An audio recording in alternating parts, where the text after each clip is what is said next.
Yoi, what's up guys? Balik lagi sama Mimin di channel kesayangan kita, Mangaku. Kumpulan para wibu yang tidak bau bawang. Hai.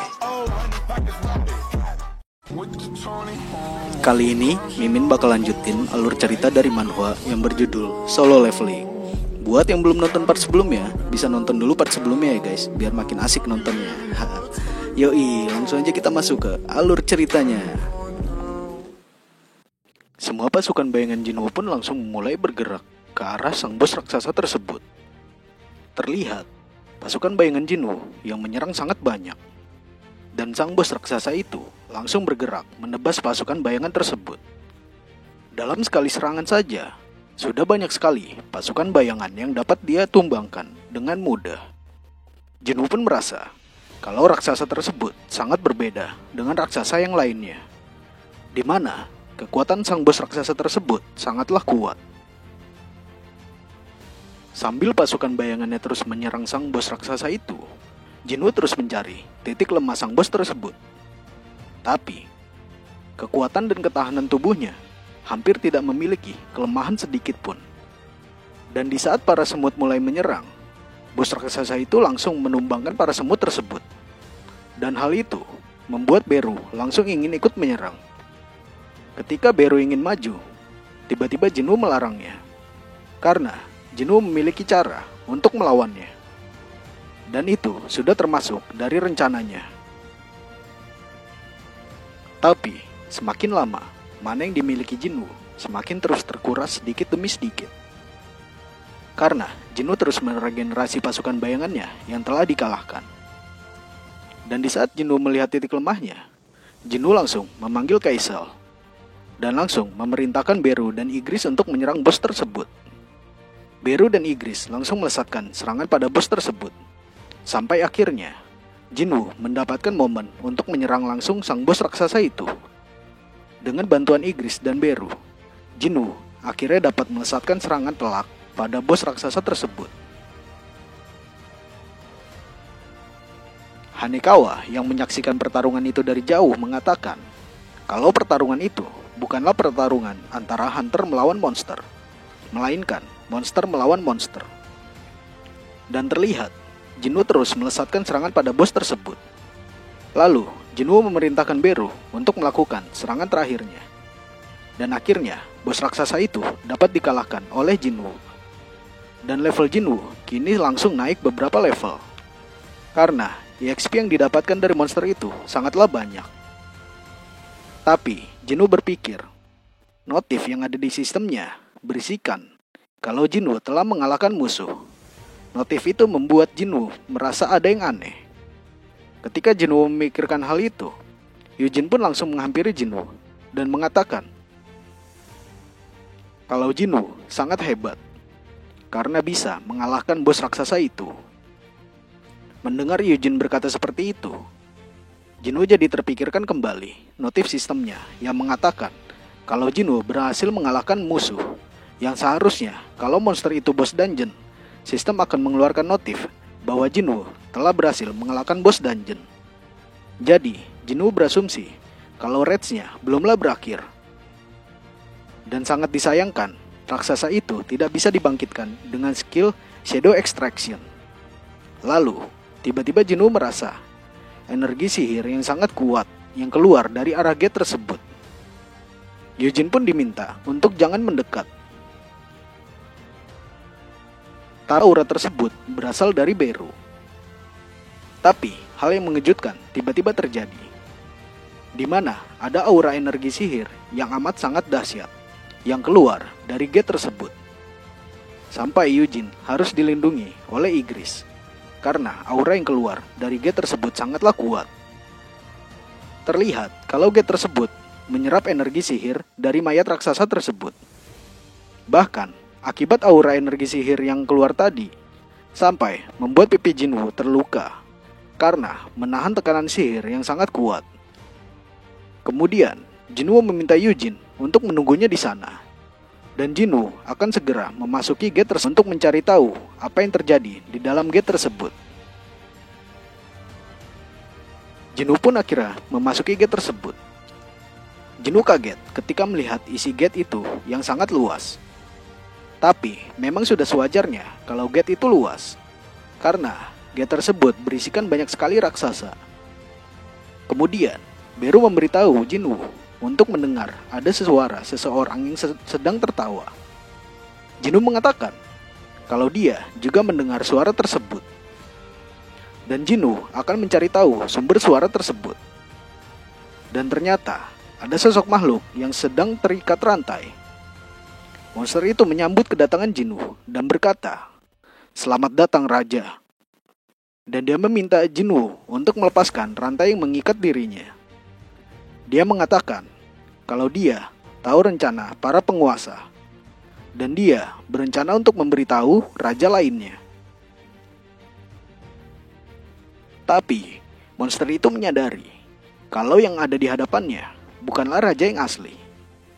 Lalu Jinwoo menanyakan, apakah rulers yang membuat dia seperti itu?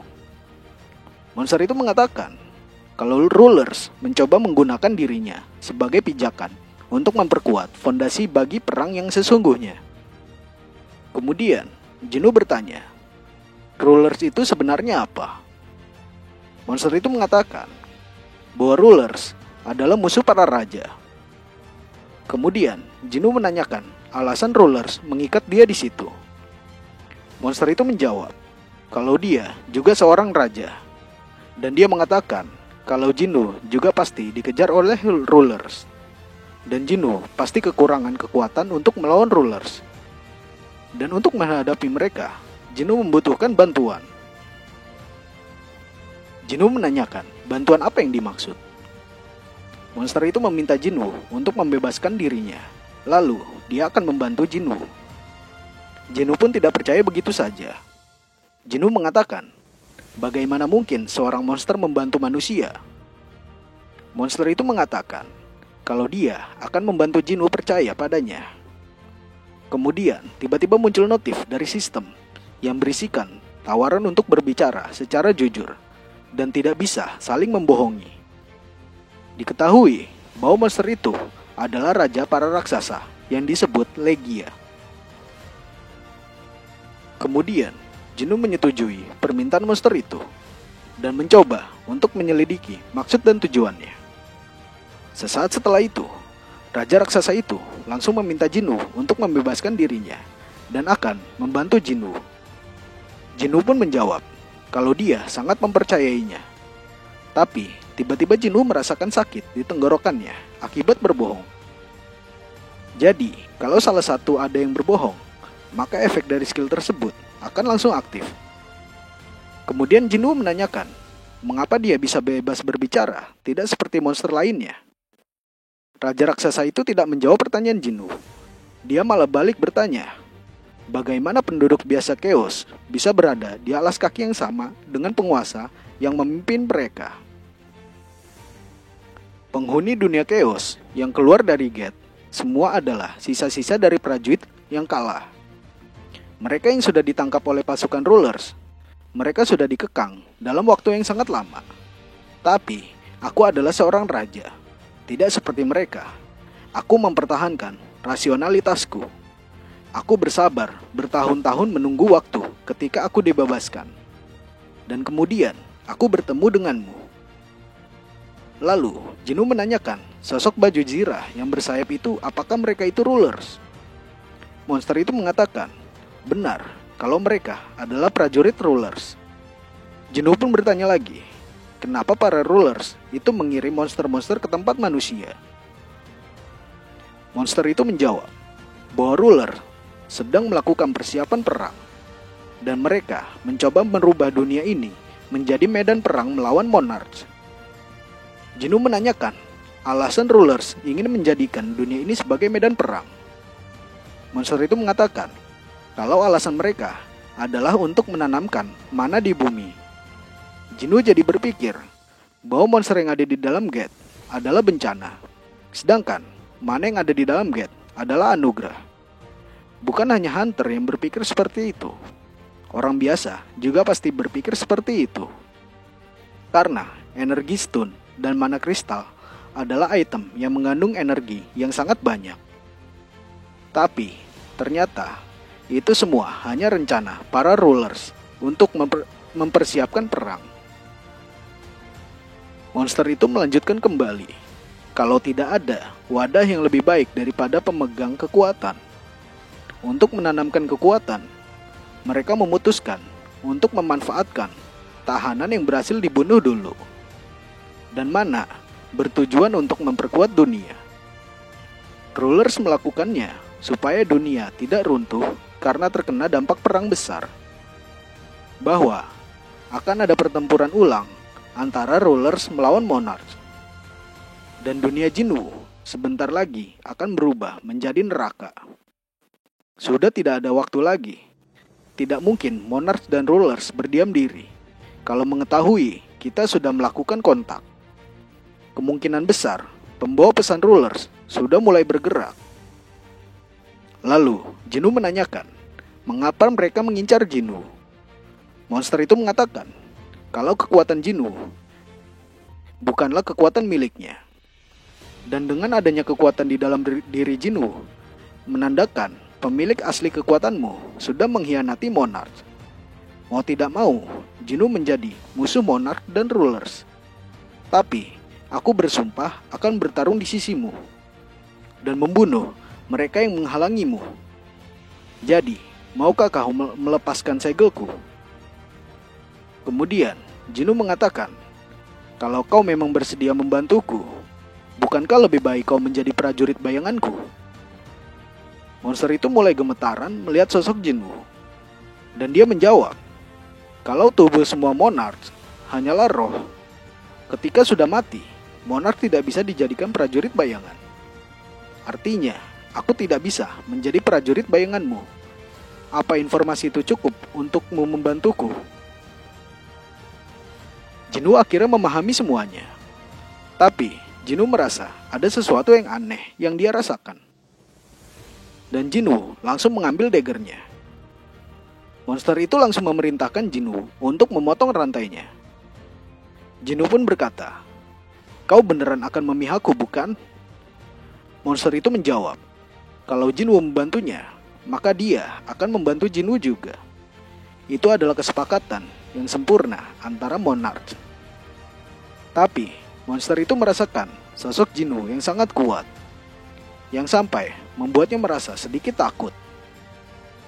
Kemudian Jinwu bertanya lagi, baiklah, kalau begitu, jadi kau memihak pada manusia? Tapi monster itu tidak menjawab pertanyaan Jinwu. Jinwu jadi berpikir, apa karena efek dari skillnya, dia jadi tidak bisa menjawab. Dan tiba-tiba, Jinwu menyadari kalau di tubuh monster itu tertanam mana kristal, yang menandakan kalau monster itu sedang diperintah oleh rulers. Monster itu tidak memberi jawaban apa-apa, malah langsung melesatkan serangan pada Jinwu. Beruntungnya, Jinwu masih sangat mudah menghindari serangan tersebut. Dan Jinwu langsung menyerang balik monster itu. Jinwu pun berkata, sungguh berbahaya membiarkanmu tetap hidup. Mungkin malah jadi petaka. Monster itu menjawab, bukan aku petakanya, melainkan kaulah petakanya. Monster itu terus menyerang Jinwu, tapi semua serangannya dapat dihindari dengan mudah oleh Jinwu. Dan sampai akhirnya, Jinwu berhasil membunuh monster tersebut, dibarengi dengan notif sistem yang memberitahukan bahwa Jinwu telah berhasil membunuh 1 dari 9 monarch, yaitu monarch permulaan atau Legia. Jinwu sangat menyayangkan mayat monarch itu tidak bisa dibangkitkan. Tapi Jinwu mendapatkan sebuah drop item, dan EXP yang Jinwu dapatkan sangat banyak. Sampai Jinwu kini sudah mencapai level 122. Lalu, panel berpindah di kediaman seseorang. Terlihat, pria ini adalah hunter level negara, bernama Christopher Red. Ternyata, Nyonya Selner bersama Michael sedang mengunjungi kediaman Christopher. Michael mengatakan kalau ada sesuatu yang ingin mereka sampaikan pada Christopher dan mengajak Christopher untuk berbicara. Christopher menanyakan, ada keperluan apa sampai mereka berdua datang menemuinya. Dan kalau soal Get S-Class yang muncul, Christopher mengatakan kalau dia tidak akan melakukannya. Lalu, Nyonya Selner mengatakan kalau kedatangan mereka bukan untuk membahas soal Get tersebut, melainkan suatu hal yang lebih serius. Christopher pun menanyakan, masalah apa yang dimaksud Nyonya Selner itu? Nyonya Selner menjelaskan, kalau kemungkinan besar, beberapa hari lagi, Christopher akan dibunuh. Christopher pun tidak terima dengan yang diucapkan Nyonya Selner. Dan dia mengatakan, dengan aura intimidasinya, siapa yang sedang kau bicarakan di sini? Nyonya Selner melanjutkan kembali. Kalau belum lama ini, dia baru saja bermimpi buruk tentang Christopher. Di saat Nyonya Selner sedang menjelaskannya, Christopher terus memotong omongan Nyonya Selner itu. Dan dia mengatakan, aku adalah hunter level negara. Siapapun tidak dapat membunuhku. Nyonya Selner mengatakan lagi, kalau di dalam mimpinya, Chris akan mati. Christopher sangat kesal karena Nyonya Selner terus membahas itu. Jadi, dia mencoba mempercayai Nyonya Selner. Dan dia menanyakan, kalau hal itu benar terjadi, lalu kepada siapa dia harus meminta bantuan?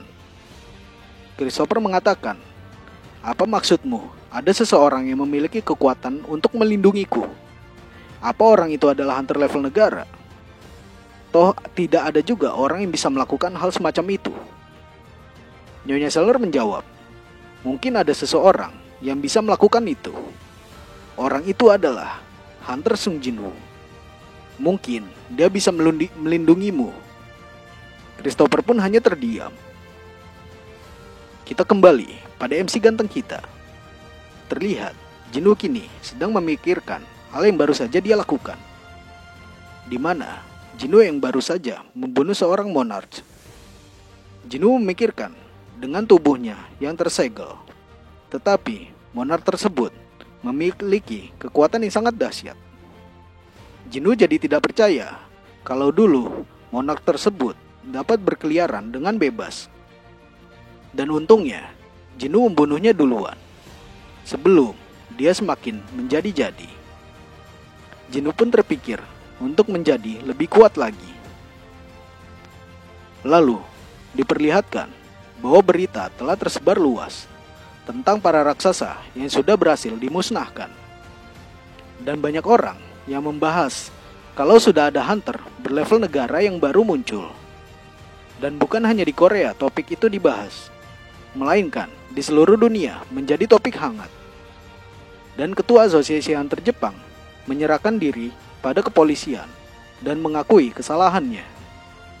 Lalu, di sisi Amerika Timur, sedang mempersiapkan perayaan Get S-Class yang berhasil mereka selesaikan. Dan terlihat, para hunter yang pernah gibahin Jinwoo menghadiri pesta tersebut. Lalu, Thomas Andre menghampiri mereka dan menanyakan taruhan yang pernah mereka pertaruhkan kemarin. Para hunter itu tidak mengakui kalau mereka melakukan pertaruhan. Kemudian, Thomas meminta dasi isi botak yang dipakai. Dan Thomas kembali pada asistennya dan memamerkan hasil taruhannya. Tapi, asistennya mengatakan kalau dasi yang dia pakai tidak cocok dengan setelan yang dia gunakan. Thomas pun membuang dasi tersebut. Lalu, asistennya mengatakan kalau ada sebuah masalah. Asistennya menjelaskan bahwa daftar guild yang berpartisipasi dalam konferensi guild internasional yang akan datang telah rilis. Dan ada nama Ahjin Guild dari perwakilan Korea. Thomas menanyakan siapa Ahjin Guild. Asistennya menjelaskan kalau Ahjin Guild adalah guild milik Hunter Sung Jinwoo.